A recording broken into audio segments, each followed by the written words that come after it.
नमस्ते मित्रों, कथा निधि चैनल पर आपका बहुत बहुत स्वागत है।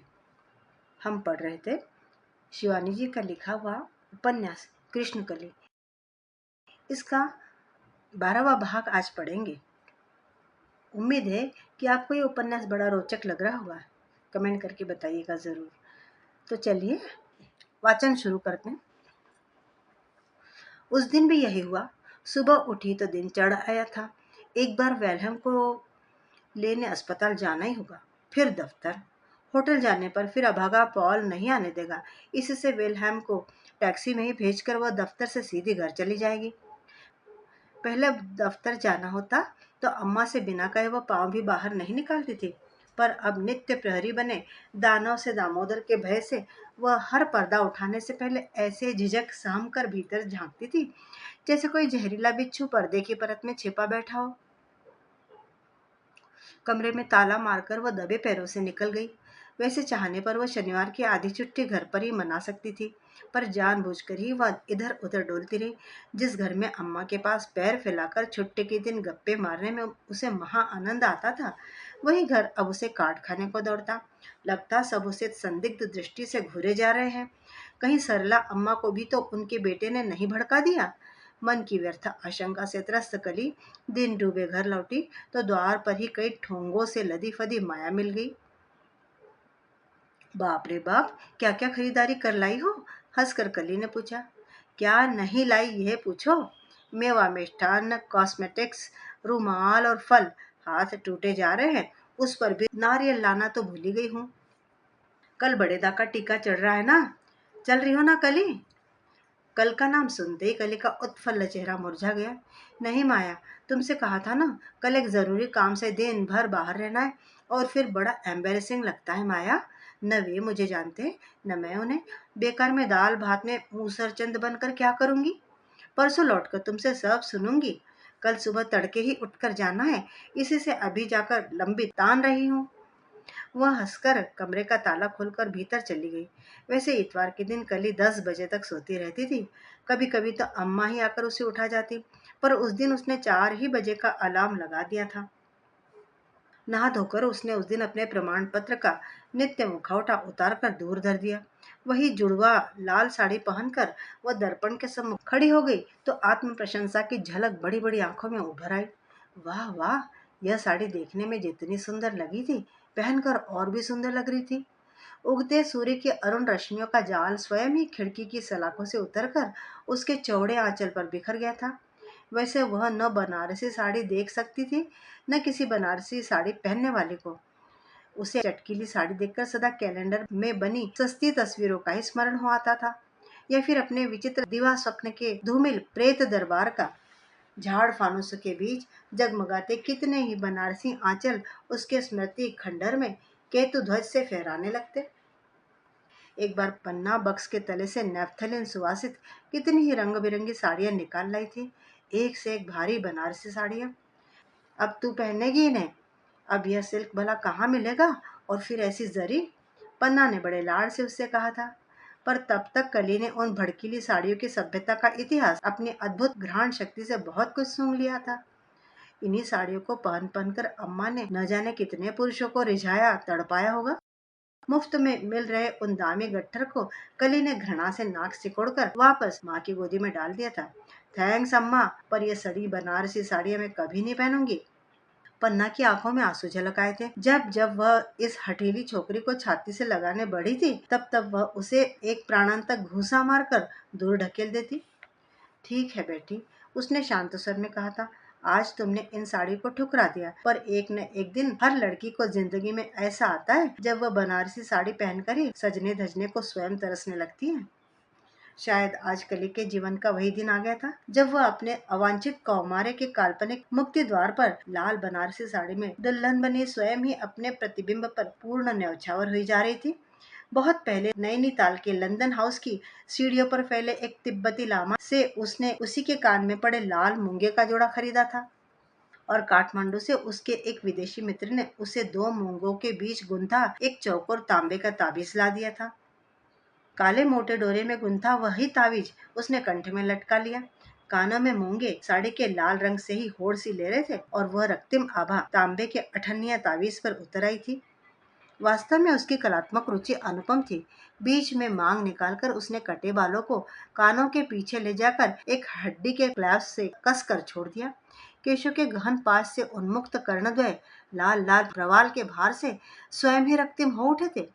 एक बार कली अपना वह अग्नि गर्भा रूप उसे दिखाना चाह रही थी। देख, साड़ी ऐसे पहनी जाती है। तुम्हारी कुन्नी के कंठ में पड़े 19 तोले के असली सोने की रामनवमी क्या मेरे इस अठन्निया तांबे के तावीज के ताम्र तेज के सम्मुख टिक सकती है? पर अभी तो वह शायद सो ही रहा होगा। वैसे चाहने पर वह बड़ी धृष्टता से जाकर उसे कमरे में ही घेराव में बांध सकती है। उसका द्वार खुला रहता है, यह वह कई बार देख चुकी है।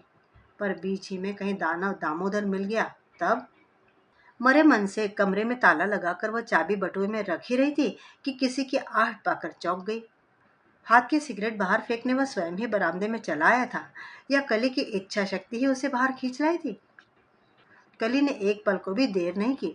एक आगुली वाला, वह हंसती हुई उससे सटकर खड़ी हो गई। Going to father in law's house? पहले प्रवीर हतप्रभ सा रह गया, फिर दूसरे क्षण उसका चेहरा क्रोध से तमतमा उठा। कैसा दुस्साहस है छोकरी का! कुन्नी की ही साड़ी पर हाथ साफ कर लिया और फिर पहनकर उसे ही दिखाने आई है। उसकी ऐसी चोरी और सीनाजरी देखकर वह स्तब्ध रह गया। शायद उसके चेहरे की खींच को कली ने देखते ही समझ लिया। वह किसी शैतान बच्ची की भांति खिलखिलाकर हंस उठी। यह तुम्हारी कुन्नी की साड़ी नहीं है जी, एक ठो हम भी अपने लिए ले आए थे। कोई कॉपीराइट है क्या? मुंह क्यों फुला लिया? पर रेड सूट्स में क्यों, है ना?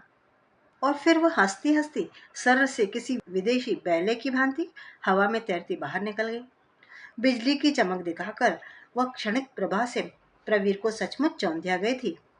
लड़की का सौंदर्य अपने समस्त अवगुणों के बावजूद दिव्य था, इसमें कोई संदेह नहीं।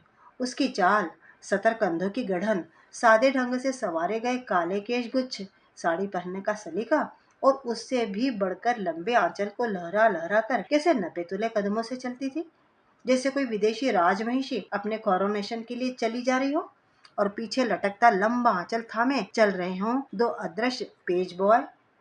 न चाहने पर भी बहुत दिनों पूर्व पढ़े एक श्लोक की पंक्तियां उसके कानों में बजने लगी।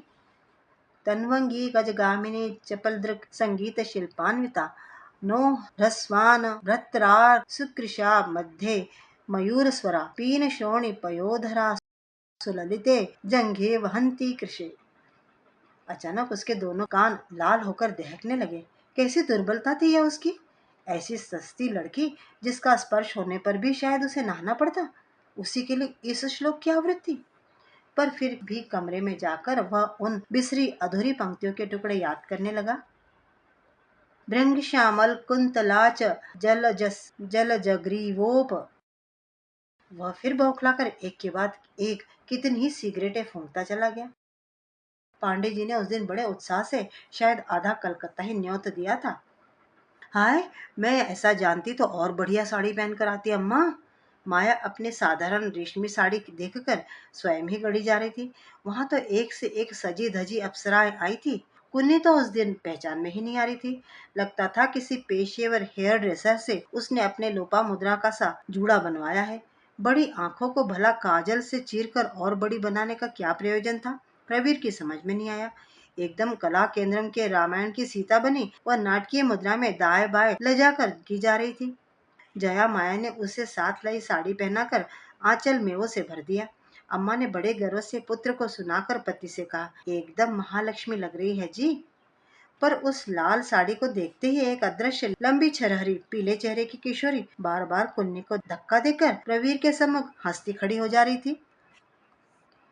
तन्वंगी गजगामिनी चपलदृक् संगीत शिल्पान्विता Kabuliwala going to father in law's house.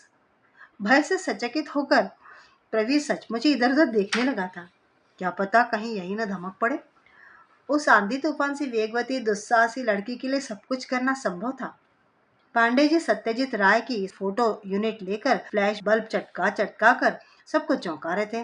कभी मूवी कैमरा लेकर दोनों मोटे मोटे थम कथैया पैर चौड़ाई में फैलते कथकली नर्तक की भांति आगे बढ़ते, कभी वैसे ही ताल में सधे पैर रखते दूर पीछे तक चले जाते। कुन्नी बेटा जरा दाएं, प्रवीर तुम थोड़ा आगे, ना ना कुछ पीछे, to the left, that's right. और फिर फ्लैश बल्ब की चटाक चटाक कर चुटकियां बजने लगती।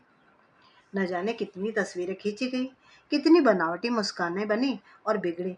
कुन्नी ने एक के बाद एक इतने गाने गाए कि अंत में गीत में उसकी आवाज फटकर ही रह गई। ठीक चलने का समय हुआ तो पांडे जी ने जामातों को साग्रह रोक लिया। अभी मेरे एक परम प्रिय मित्र गजेंद्र तो आए ही नहीं। राजा गजेंद्र किशोर वर्मन, अभी अभी उनका अगरतला से फोन आया है, रात को पहुंच रहे हैं। आ भी रहे हैं प्रवीर से ही मिलने। इन्हें हम रात का खाना खाने के बाद ही छोड़ पाएंगे। अब आप गाड़ी की चिंता न करें, दो दो गाड़ियां पड़ी हैं, ड्राइवर छोड़ आएगा।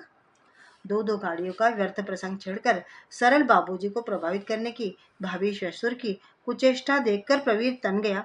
एक बार जी में आया कि उनका अभद्र प्रस्ताव ठुकरा कर रूखाई से चल दे वहां से, पर दूसरे क्षण उसने कुन्नी की याचकतापूर्ण आंखों में नवीन प्रेम की झलक को देख लिया। विचित्र व्यक्ति थे पांडे जी, कभी एकदम बालक का सा निश्चल व्यवहार और कभी कपटी काक सी मुद्रा। निश्चय ही वह व्यक्ति कभी अपने परिवार की सीमित परिधि लांघकर बाहर नहीं जा सकता। अब प्रवीर भी उसी परिवार का नवीन सदस्य था। इसी से पांडे जी बार बार उसे आंखों ही आंखों में ऐसे पिए जा रहे थे कि स्वयं प्रवीर को अम्मा बाबूजी के सामने अजीब खिसियाहट होने लगी थी। पिता माता बहन बहनोइयों की उपस्थिति में प्रवीर कुन्नी से आधी बात भी नहीं कर पाया है, यह शायद पांडे जी ने देख लिया था। वैसे स्वार्थ सिद्धि के साथ ही अवांछित अतिथियों को भगाने में पांडे जी को कमाल हासिल था। मैं तो आप सबसे ही रात का खाना खाने का अनुरोध करता, पर बड़ी रात हो जाएगी। गजेंद्र जरा देर से खाना पसंद करता है और यह जरा भद्दा लगेगा कि उससे पहले आप सबको खिला दूं। उन्होंने बड़े ही चातुर्य से भूमिका बांध बांध कर अतिथियों को विदा कर दिया। असल में गजेंद्र का तो बहाना था, वह आ अवश्य रहा था, पर यदि उसका स्वयं अपना नया दामाद होता तब भी शायद वह उससे मिलने की उत्सुकता नहीं दिखाता। वह तो मित्र के साथ उसकी बंगलिया में जश्न मनाने आ रहा था। उसके खाने पीने का प्रबंध पांडे जी पहले ही छोटी बंगलिया में कर आए थे। वह बंगला उनकी कोठी से दूर इसी प्रयोजन से बनाया गया था। पांडे जी के एक से एक मोटे असामियों का अतिथि गृह उनका सबसे बड़ा आकर्षण था।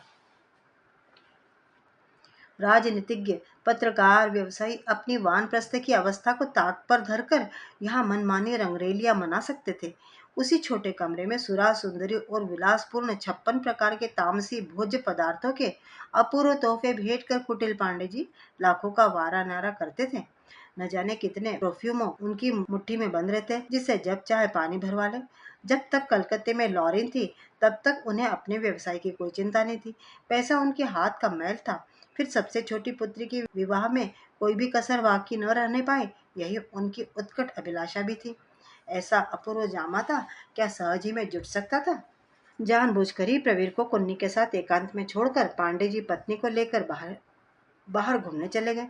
इतने सारे अतिथियों से भरा गोल कमरा खाली हो गया तो संकोच स्वभाव न होने पर भी प्रवीर सोफे के कोने में सिमट कर बैठ गया। पुन्नी बड़ी स्वाभाविकता से हंसकर खड़ी हो गई। आप एक सेकंड बैठे, मैं यह साड़ी बदल आऊं। इतनी भारी है कि संभलती ही नहीं। फिर आपको अपना नया स्विमिंग पूल दिखाने ले चलूंगी। It is a beauty. कल ही डैडी ने उसमें पानी भरवाया है। वह चली गई तो प्रवीर ने दोनों टांगे फैलाकर सिगरेट जला ली। शायद साड़ी बदलकर आने पर वह अपने मौलिक व्यक्तित्व में लौट आएगी। एक हल्की धानी डूरी सूती साड़ी में वह सचमुच ही कैसे चोला बदल आई थी। उसके गौर वर्ण पर धानी रंग खिल उठा था। वाह, बड़ा सुंदर रंग है और आपको सूट भी करता है। प्रवीर ने चित्त में उमड़ी लाल साड़ी का आंचल फहराती दुस्साहसी किशोरी की मूर्ति को भगाने के लिए ही शायद सम्मुख बैठी कुन्नी की प्रशंसा का पहला पुष्प निवेदन किया। जानते हैं बंगला में इसे क्या कहते हैं? कोची कोला पातार रंग, यानी केले की कोंपल का रंग। मुझे तो इन बंगाल की धने खाली डोरे साड़ियों के सामने बनारसी साड़ियां भी फीकी लगती हैं। वह मुस्कुराती हुई उठ खड़ी हुई। चलिए ना, स्विमिंग पूल देखा। पान के पत्ते के आकार में बंधी जल राशि नियोन बत्तियों के नीले प्रकाश में झलमला रही थी। संगमरमर की बेंच पर ही कुन्नी इटलाकर बैठ गई। आइए ना, बैठ जाइए, कब तक खड़े रहिएगा? प्रवीर उसके पास ही बैठ गया। उसकी गोरी पुष्ट कलाई पर पड़ा मगरमुखी कंकण झलमला रहा था। धानी साड़ी की आड़ी तिरछी डोरियां बिजली के प्रकाश में अपनी छाया प्रतिछाया की धूप छां किसी रेखा बना मिटा रही थी। शंख ग्रीवा में पड़ी पतली सोने की चेन खुले गले के धानी ब्लाउज पर सोने के बाल से चमक रही थी। ऊंचा बनाया गया जूड़ा शायद इधर उधर चलने फिरने से कुछ शिथिल होकर कंधे पर उतर आया था और इसी से चेहरे का बनावटी मुखौटा जैसे कान की कमानी से कुछ नीचे खिसक आया था। प्रवीर की सूक्ष्म दृष्टि ने मुखौटे के भीतर झांकता असलियत का नया नक्श देख लिया। लेप प्रलेप से मुक्त होने पर चेहरा निर्दोष लगेगा। बड़ी आंखों में बुद्धि की दीप्ति चाहे न हो, जननी का वात्सल्यावश था और जो हो, यह स्वस्थ शरीर उसे स्वस्थ संतान का पिता बनाएगा, इसमें कोई संदेह न था। रिकेटी दुबले पतले रिरियाते बच्चों को वो देख नहीं सकता था। यह दीर्घांगी दुर्बल शिशु की जननी कभी नहीं बन सकती। हो सकता है आलसी गृहिणी बन जाए। उसके मोटे विलासप्रिय अधर शरीर के कुछ कुछ पृथुल बनने का अभी से रुझान उसे कुछ वर्षों की लापरवाही से ही अनाकर्षक थुलथुली गृहिणी बना सकते थे। वह निश्चय ही उन कुमारियों के दल की थी जिन्हें पिता का वैभव संपन्न ग्रह समय से पूर्व ही यौवन के द्वार पर खड़ा कर देता है। समस्त व्यंजन करतल पर रहते भी जिन्हें चटोरी जिह्वा को संयम के अंकुश से साध कर बिना चुपड़ी रोटी खाकर संतोष करना पड़ता है। पर जहाँ विवाह हुआ, गृहस्थी की रस्साकशी उन्हें अमानवीय धैर्य से जमीन पर पैर गाड़े डाइटिंग की मोटी रस्सी से बंधे खिंचते खिलाड़ियों की भांति अपने दल की ओर खींच ले जाती है। फुटबॉल के पिच के ब्लैडर की भांति हवा पाती ही यह देह भी एक दिन तन उठेगी। यह प्रवीर समझ गया था। कपास के फूल से हल्की दूसरी तनवंगी उसे फिर कल्पनालोक में खींचकर अंगूठा दिखाने लगी। वह खींच कर उठ ही गया। चलिए, शायद अब आपके डैडी के मित्र आ गए होंगे, प्रवीर ने कहा। ओह, डैडी के मित्र? कुन्नी जोर से हंसी। You don't know him. आप क्या सोचते हैं डैडी ने आपको उनसे मिलाने रोक लिया था? वे तो मुझे और आपको एकांत देना चाह रहे थे। वह उठकर प्रवीर के साथ सटकर ऐसे खड़ी हो गई जैसे कह रही हो, मूर्ख, इतना कहकर भी नहीं समझे। इस एकांत में तुम्हें और लाई किस लिए हूँ? उसके शरीर से आती तीव्र सुगंध का भभाका प्रवीर को सहसा उन्मत्त कर गया। कली भी 2-3 बार उसके एकदम पास ऐसे ही सटकर अपनी सुगंध छोड़ गई है। पर कितना अंतर था दोनों सुगंधों में। एक थी मंद कस्तूरी सी गमक और दूसरी बंगलौरी अगरबत्ती के तीव्र भवाके से दम घुटाने लगती थी। कुन्नी और भी निकट सटकर चलने लगी। लग रहा था अब वह स्वयं ही प्रवीर का हाथ पकड़कर अपने कंधे पर धर लेगी। हड़बड़ाकर प्रवीर ने चाल तेज कर उसे पछाड़ दिया। गेट की रोशनी देखकर वह आश्वस्त हुआ। आज तक वह प्रगतिवादी समाज के ऐसे ऊंचे तबके में रहकर नौकरी करता रहा था जहाँ तर्जनी के सामान्य आदेश से ही एक से एक सुंदरी सेक्रेटरी को करतल पर बिठा सकता था। वो काबुल के प्रसिद्ध खैबर होटल में एक ऐसी ही सुंदरी अरब किशोरी उसके पीछे हाथ धोकर पड़ गई थी। कुवैत में उसके पिता के तेल के कुएं दिन रात सोना उगलते थे। काबुल में वह अपने मामा के पास छुट्टियां बिताने आई थी। बड़ी बड़ी भूरी आंखों और सुनहले बालों की वह सौंदर्य साम्राज्ञी उसे एम्बेसी के ही एक सहभोज में मिली थी। उसकी खतरनाक फरेबी मोर्चाबंदी से भी वह अपनी जवानी को दांतों के बीच जीभ सी सेध कर निकाल लाया था। जहाँ तक लड़कियों का प्रश्न था, वह निश्चय ही अब तक निरामिष भोजी था। उस कठोर संयम के पश्चात भावी पत्नी का आकर्षक सान्निध्य उसे बार बार लुभाने लगा। पर तनाव से खींची जा रही उत्तेजित शिराओं को उसने कसकर चाबुक मार दिया। लंबी लंबी डगे भरकर वह बड़ी अभद्रता के साथ चल रही संगिनी को पीछे छोड़ गया। कुन्नी के डैडी अभी भी लौट कर नहीं आए थे। गोल कमरे में जाकर प्रवीर बैठा ही था कि कुन्नी आ गई। बाप रे बाप, आप तो ऐसे भागे कि जैसे पीछे पागल कुत्ता आ रहा हो। बड़ी देर हो गई, देखिए ना 8 बज गए। सुनिए, एक प्याला चाय या कॉफी मिल सकेगी क्या?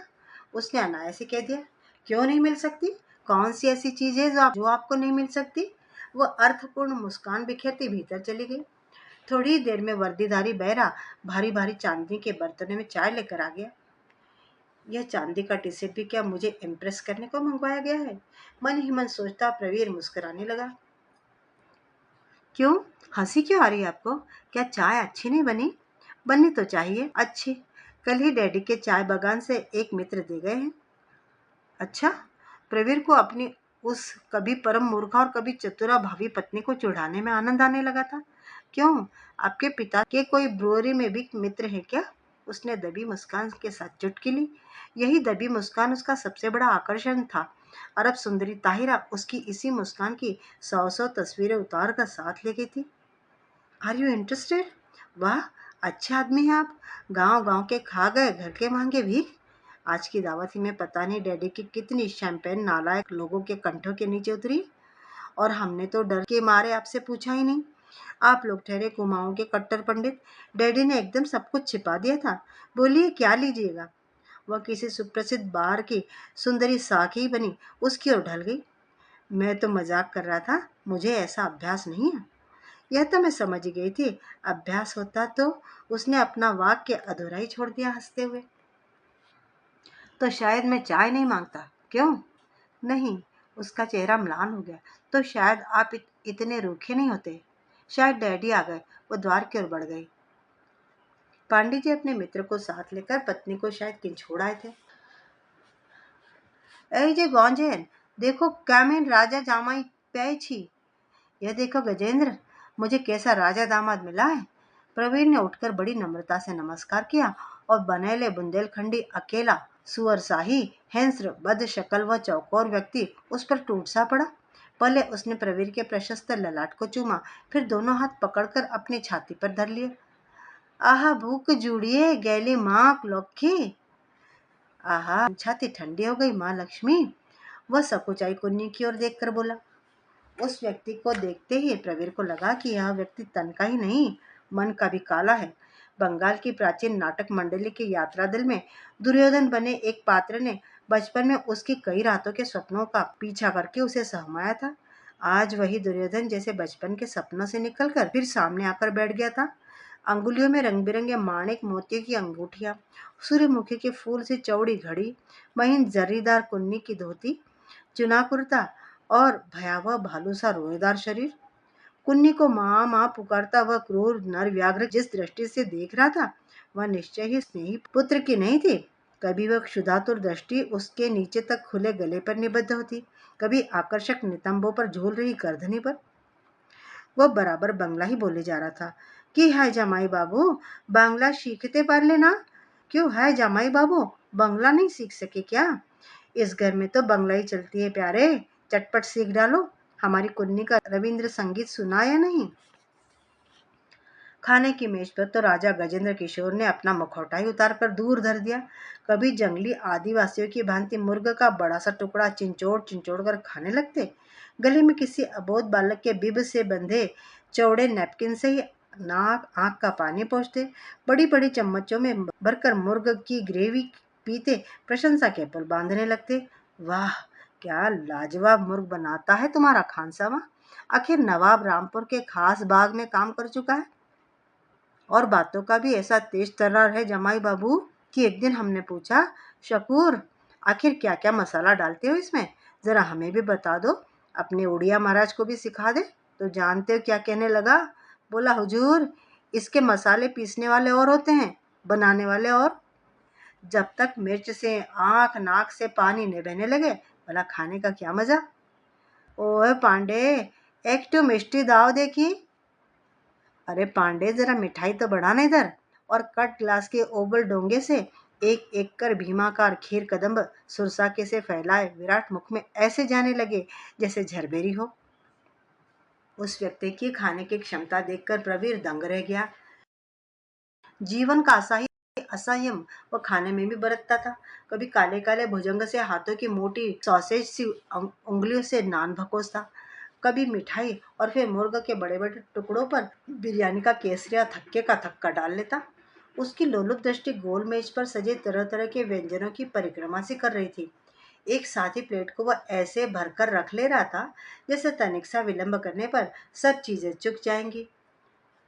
खाने के बाद टूथपिक का पूरा डिब्बा ही लेकर वह अलस तृप्त अजगर की ही भांति आराम कुर्सी पर लद गया।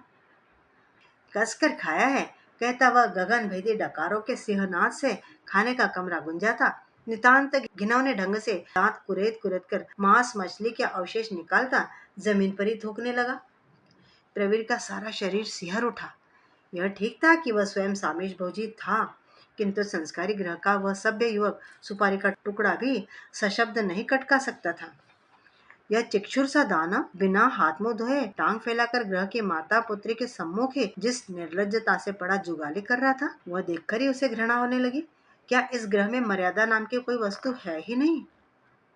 ओह पांडे, আমি এখন তোর बंगलियाए गए একটু शोबोज बुझली। अरे पांडे, अब मैं तेरी बंगलिया में जाकर जरा सोऊंगा, समझा? मुझे भी आज्ञा दीजिए। प्रवीर भी उठ खड़ा हुआ। 10:30 बज गए हैं, पहुंचते पहुंचते 11 बज जाएंगे। सुंदर सिंह, बच्चे से भोला, महावीर। पांडे जी ने एक साथ ही 4 भृत्यों का आह्वान किया और चारों हाथ बांधे आकर खड़े हो गए।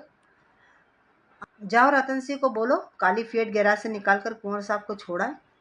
प्रवीर इस सर्वथा नवीन संबोधन को सुनकर चौंका। एक ही दिन में पांडे जी ने जैसे किसी जादुई छड़ी के स्पर्श से उसे आपाद मस्तक बदल दिया था। उसे छोड़ने पूरा परिवार गेट तक चला आया। कुन्नी ने बढ़कर बड़ी अंतरंग आत्मीयता से कार का द्वार बंद किया और कार स्टार्ट होने पर भी सट कर खड़ी रही। इतने लोगों के सामने उससे कुछ कहने या मूक दृष्टि की विदा लेने में भी प्रवीर को संकोच हुआ, किंतु सुडौल बाहु पर बंधे बाजूबंद के लटकते जरीदार लाल डोरे को देखकर अपनी भाभी वधू का वही हाथ पकड़कर दबा देने को वह व्याकुल हो उठा। संसारी पांडे जी की कुटिलता, उनके घिनौने मित्र राजा गजेंद्र किशोर वर्मन का कुत्सित व्यवहार वह भूल कर रह गया। चलती गाड़ी के साथ सिर झुकाए चुपचाप खड़ी कुन्नी की धानी छवि की स्मृति ही अंत तक उसके साथ गई। इतने भारी खाने का प्रवीर को अभ्यास नहीं था। कैसा आलस्य सा घेरने लगा था। रतन सिंह, उसने कहा, तुम हमें अगली पान की दुकान पर छोड़ दो, वहां से पैदल चले जाएंगे। और वह पान की दुकान पर उतर गया। 3-4 मोड़ लेने के बाद ही घर पहुंच जाएगा। शायद एक बीड़ा पान खाकर 2-4 कदम चलने से आलस्य भी दूर हो जाएगा। उस बातूनी पान वाले को वह वर्षों से जानता था। उस छोटी सी दुकान के ही वह 800 रुपया माह देता है। कैसे वर्षों पहले मिर्जापुर से भागकर वह यहाँ चला आया और कभी कभी कैसे गुंडों के जमघट वहां आ जुटता है। सुना था वह जानबूझकर एक बीड़ा सजाने में आध घंटे लगा देता, पर उस दिन प्रवीर को उसकी बातों में उलझने का अवकाश नहीं था। एक तो वैसे ही खिसियाट हो रही थी, 11:15 बज चुके थे। इसी से जानबूझकर वह गाड़ी छोड़ आया था। कार के शब्द से पूरा घर जग जाता और सब क्या सोचते। पहले दिन ससुराल गया तो मुंह फुलाया और दूसरे दिन रात के 11:30 बजा दिए। पान के पैसे चुकाकर वह तेज कदमों से चलने लगा कि किसी ने पीछे से आकर पीठ पर हाथ धर दिया। वह चौंक कर मुड़ा तो उसका मित्र घोष मुस्कुरा रहा था। क्या है, ससुर बाड़त है कि बूझी? कंधे पर झूलती चुनी धोती को घोष ने हाथ में उतार लिया। वैसे ऐसे शुभ कार्य से तू लौटा है, मुझे छूना नहीं चाहिए। अशोच है यार।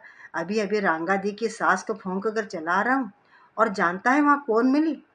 लैंप पोस्ट के पास ही दोनों खड़े हो गए। घोष का फ्लैट आ गया था। तेरी टेनेंट मिस मजूमदार। मार हरी यार, गजब की छोकरी है। साथ में थे 3-4 हिप्पी छोकरे और एक छोकरी। घूम घूम कर जलती चिता ऐसे देख रहे थे जैसे कोई प्रदर्शनी चल रही हो या कार्निवल। मुझे देखा तो सक पका गई। आई थी श्मशान में और साड़ी ऐसी पहनी थी जैसे ससुराल आई हो। लाल बनारसी, एकदम चिता के लाल लपटों से मैच करती साड़ी। और जो हो, she knows how to carry herself. Praveen ने न कुछ कहा न पूछा। घोष कहता जा रहा था, पता नहीं तुम्हारे जैसे संस्कारी ग्रह में इतने दिन रहकर भी लड़की ऐसी बुरी सोहबत में कैसी पड़ गई। एक तो ये हिप्पी विदेशी छोकरे जिसे संग लिए घूमेंगे उसी को ले डूबेंगे। पता नहीं कैसा जमाना आ गया। वो किसी दार्शनिक बुजुर्ग कैसे गंभीर स्वर में कहने लगा, हमने जैसे बुद्धिज्म जैनिज्म के उन्नति और अवनति के कारण रटे हैं ना, वैसे ही हमारी अगली पीढ़ी अब शायद हिप्पिज्म के उत्थान पतन के कारण रटेगी। और उस अवनति के कारणों में निश्चय ही तेरी यह टेनेंट भिक्षुणी मिस मजूमदार भी एक होगी। अच्छा, गुड नाइट। अभी घर पहुंचते ही माँ फिर नहाने को कहेंगे। ऐसे दिन मरी रांगादी की सास की इतवार की छुट्टी चौपट कर दी। प्रवीर अब तक जिस स्मृति को बड़ी सजगता से लाठी देकर दूर खदेड़ आया था, उसे स्मशान साधिका रक्तांबरा भैरवी की नवीन मूर्ति फिर आंखों के सामने खिंच गई। कैसा दुरूह गोरख धंधे सा व्यक्तित्व है उस लड़की का। चेहरा ऐसा सुकुमार निष्पाप जैसे दूध के दांत भी न टूटे हो। और करनी ऐसी। अम्मा कह रही थी वह पहाड़ में ही जन्मी पली। तब क्या सरल पर्वतीय समाज से वह कुछ भी ग्रहण नहीं कर पाई?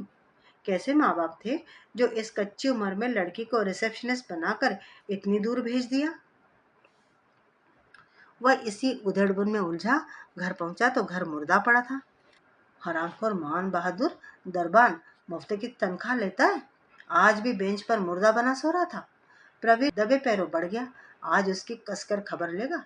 वह बेंच पर सोए दरबान की ओर झुका और चौंक कर सीधा हो गया। यह तो दरबान नहीं है। जैसे जहरीला करेता नाग ही फन फैलाए डसने को खड़ा था। लाल बनारसी साड़ी में छाती पर चौकोर बटुआ धरे कली सो रही थी। एक हाथ नीचे लटका था। एक कीरिंग में झूल रहा 2-3 चाबियों का गुच्छा तर्जनी में अटक कर रह गया था। लग रहा था कि क्लांत स्वामिनी में कमरा खोलकर भीतर जाने की शक्ति भी नहीं रही थी। ऑपरेशन थिएटर की मेज पर ईथर सुंगाई गई किसी दुर्बल रोहिणी सी की वह लकड़ी की बेंच पर निढाल होकर पड़ी थी। उस बेहद अकेली, मासूम और कमजोर लड़की को छोड़कर प्रवीर भीतर नहीं जा सका। कहीं कुछ नशा वशा करके तो नहीं पड़ी? वह झुका, पर उन मादक अधरों से किसी भी नशे का भपका नहीं उठा। विवाह की प्रथम रात्रि की निस्तब्धता में डूबी लाल बनारसी साड़ी पहने ही जैसे कोई बालिका वधू सो रही थी। श्मशान से लौटी उस मधु मदालसा बाल भैरवी को देख उसका कठोर चित्त भी पल भर को आर्द्र हो गया। क्या करे, अम्मा या जया माया को बुला लाए? पर दामोदर जैसा कुटिल व्यक्ति इसी बात को लेकर हंगामा मचा सकता था। जो स्वयं जैसा होता है वैसी बातें दूसरों के लिए भी सोचता है। आधी रात को मूर्छिता सुंदरी कली के लिए व्याकुल होकर माँ बहनों को बुला लाने वाले प्रवीर के लिए और दुष्ट कभी अच्छी बात नहीं सोच सकेगा। मिस मजूमदार, मिस मजूमदार, उसने झुककर निश्चेष्ट पड़ी कली के नुकीले कंधे को छूकर हिलाया। उस क्षणिक स्पर्श ने उसे बिजली के नंगे तार का सा झटका दिया और वह सहम कर सतर खड़ा हो गया। कली न हिली न डुली। अर्थी में बंधे मुर्दे की सी अवश्य देह सकरी बेज के किनारे पर ही ऐसी निश्चेष्ट करवट ले उठी कि वह लपक कर सहारा न देता तो शायद जमीन पर लुढ़क पड़ती। प्रवीर ने एक बार झुककर कानों के पास ही मुंह सटाकर कहा, मिस मजूमदार, मजूमदार। परिचित मीठी मादक सुगंध ने उसके गले में बाहें से डाल दी। स्वयं कली मुर्दे सी पड़ी ही रही।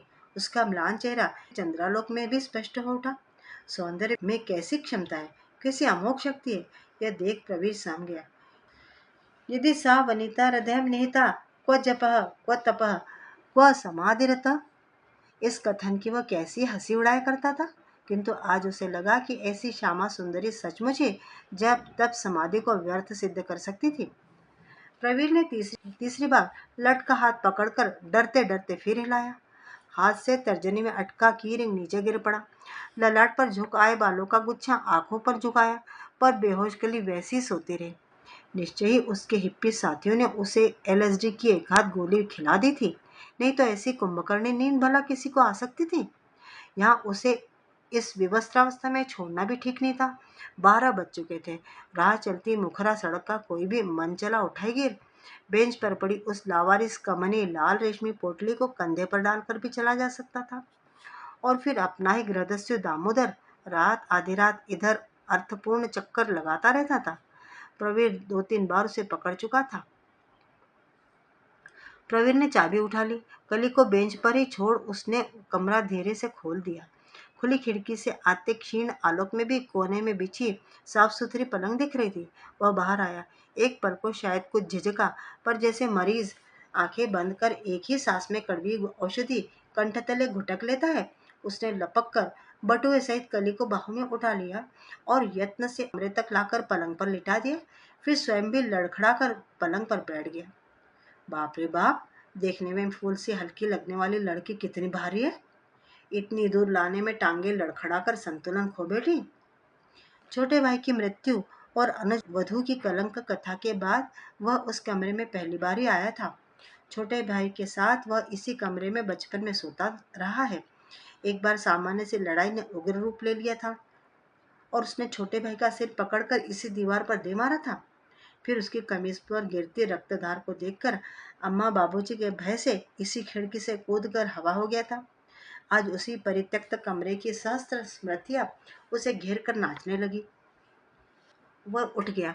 लड़की कुछ खाकर ही आई थी, इसमें कोई संदेह नहीं था। एक बार उसे सकरुण दृष्टि से देखकर वह बाहर निकल गया। कुछ देर सोचकर उसने ताला खटकाकर बंद किया और चाबी अपने जेब में डाल ली। कल उसके उठने से पहले ही आकर ताला खोल जाएगा। नरभक्षी दामोदर के पंजे से तो लड़की बची रहेगी, उसने सोचा। सारी रात वह ठीक से सो नहीं पाया। जरा सी झपक लगती तो चौंक कर उठ बैठता। कहीं ऐसा न हो कि वह सोता ही रहे और बंदिनी कमरे में ही बंद पड़ी रह जाए। हाथ की घड़े जैसे कछुए की गति से चल रही थी। राम राम करते 3 बजे और वह चुपचाप चाबी का गुच्छा लेकर निकल गया। आकाश में अभी तारे ही थे, अलबत्ता इक्की दुक्की कार और रिक्शा का आवागमन आरंभ हो गया था उसने दबे पैरों से जाकर ताला खोल दिया। चाबी के गुच्छे को खुली खिड़की की सलाखों से बड़े यत्न से डालने पर भी सीमेंट के फर्श पर गुच्छा झन झन करके झनक उठा।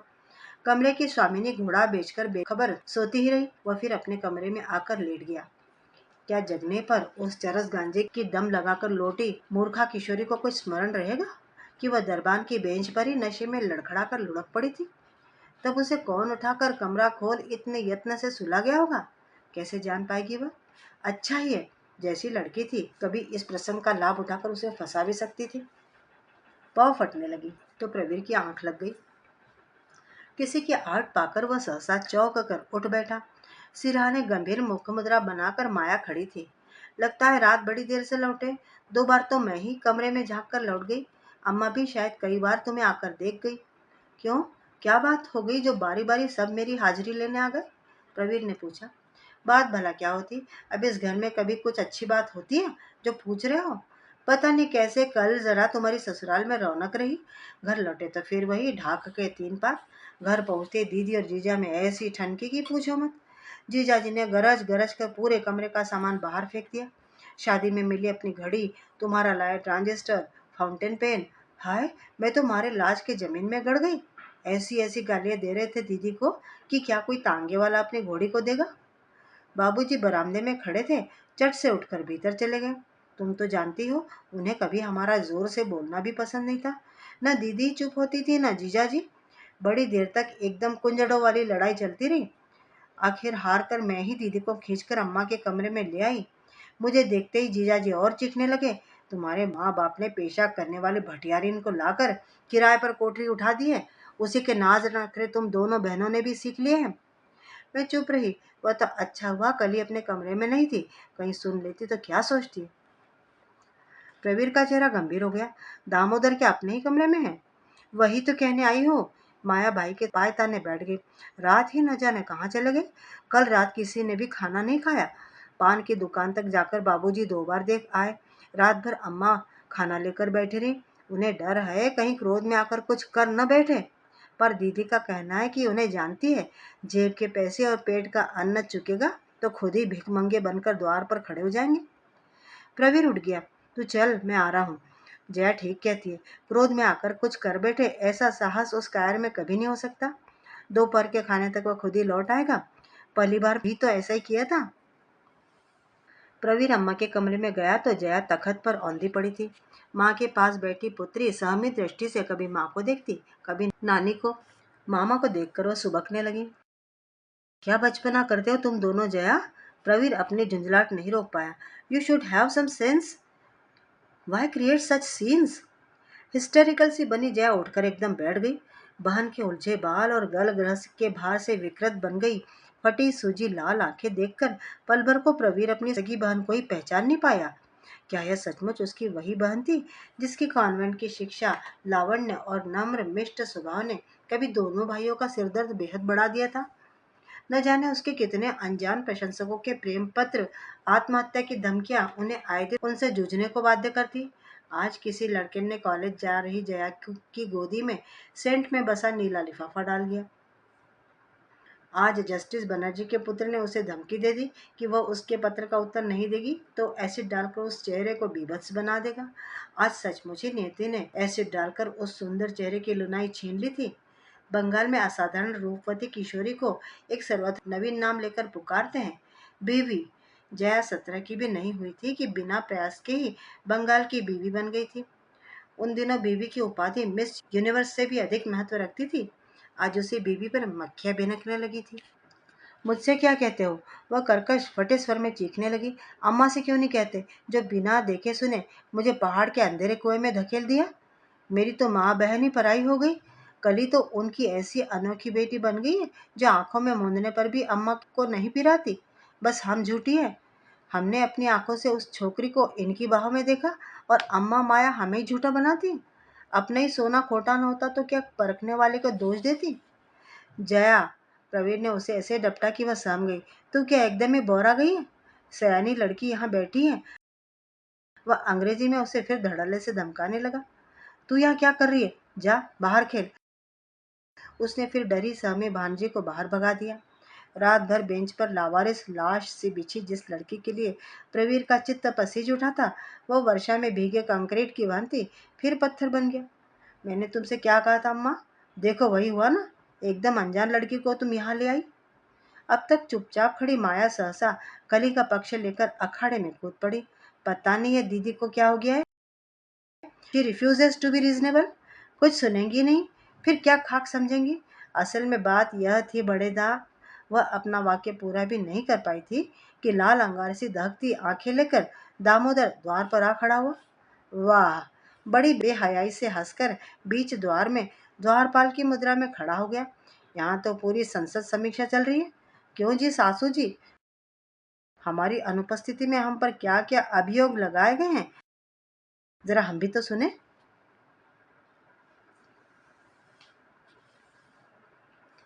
मित्रों, अभी आप सुन रहे थे शिवानी जी का लिखा हुआ उपन्यास कृष्णकली, इसका 12वां हिस्सा। उम्मीद करती हूँ कि आपको बड़ा रोचक लग रहा होगा। कमेंट करके बताइएगा ज़रूर कि आपको उपन्यास कैसा लग रहा है। वाचन सुनने के लिए बहुत बहुत धन्यवाद। आपका दिन शुभ हो।